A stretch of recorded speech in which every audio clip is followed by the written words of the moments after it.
Mr. Allen, there's a long and tragic history of cartel members targeting American law enforcement. So please briefly elaborate on threats that you and the agents you work with have received. Yes, sir. I'd be happy to do that. As mentioned in my opening statement, we have instances of cartel members surveilling DEA agents here in the United States. Additionally, in my 22 years plus with DEA in the Los Angeles area and in other areas of the world, I've experienced several instances of cartels and criminal organizations surveilling our people, watching our people, both in Mexico and the United States. It's not uncommon when our agents leave an operation, such as a search warrant or an arrest warrant, to notice surveillance behind them and have to call perhaps like a black and white marked unit from a local police department to have the car stopped. Of course, we have follow-up investigations that stem off of that. And then, of course, there's the obvious, the danger that the men and women of DEA face every day, conducting enforcement operations, conducting search warrants of that nature.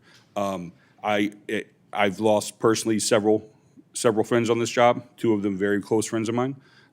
So, yes, sir, it's a dangerous job.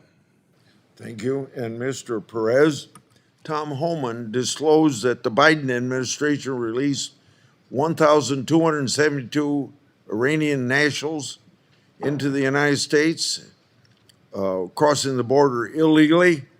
According to news reports, Iran has threatened to activate its sleeper cells inside the United States. How is the FBI preparing for potential sleeper cell activation by Iran?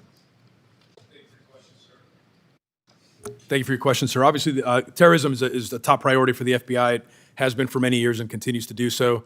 We are reprioritizing resources, currently surging resources that are already sitting against the counterterrorism threat, leveraging our intelligence, our partnerships in this field to address those cases, those individuals, particularly on any potential entries that may have occurred. The benefit now is we've been working collaboratively for several months on immigration enforcement with our DHS counterparts, and I feel that we're well positioned now more than ever to leverage that tool as a resource to potentially lead to immediate disruption if that situation presents itself.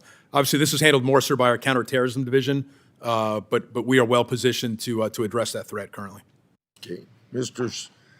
Allen, in 2024, your agents arrested El Mencho's son-in-law, Riverside, California, where he posed a nonviolent immigrant running lawn business. He leads the CJNG, a violent cartel that flooded the United States with fentanyl and murdered hundreds of individuals. El Mencho's son-in-law was part of the cartel leadership. What presence did El Mencho's son-in-law establish in California, and how did he do it? Sir, yes, sir. I believe you are referring to the arrest of Mencho's son-in-law, Christian Gutierrez Asiega. Working off of information provided on a tip, my agents established surveillance at a residence that they believed that he was living at in Riverside, California. It quickly came to our attention that he was living in a gated community just down the street from the chief of police. So he was in the country because he was fleeing Mexico. He was wanted in Mexico for the kidnapping of some Mexican Marines. So he faked his own death. He got a new name, and he came to America. He was living right in the neighborhood, as I said, with the chief of police, living a life of luxury. I think we shared some of the photographs with this committee as far as the search warrant went, with luxury watches, handbags, things of that nature. But yes, sir, he was living out his life here in the United States. Okay, Mr. Stevens, I've got half a minute left, so I'll quickly ask you this question. Members of this committee have cited misleading data regarding who's bringing fentanyl into our country.